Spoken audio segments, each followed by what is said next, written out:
All right, folks, here we go. It's Monday morning. Hope you all enjoyed the weekend. We have got a big week on tap. There's a lot to cover, so here we go. Markets are trading higher this morning.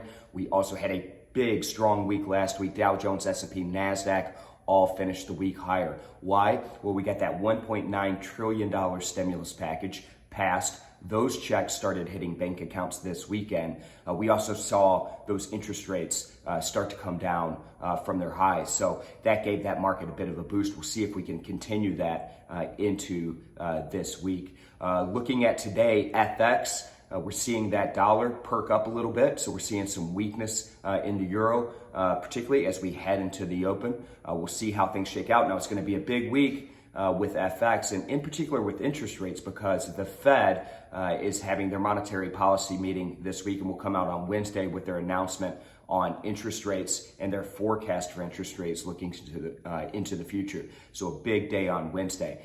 Now, that aside, tomorrow is our Nadex day trading boot camp, an all-day event. It kicks off at 11 a.m. Eastern time. Free to sign up. Go to nadex.com, click on learning. You'll find it right there. Get yourself signed up for it. Again, it's free. 6 hours of education. Make yourself a better day trader. We'll see you folks tomorrow.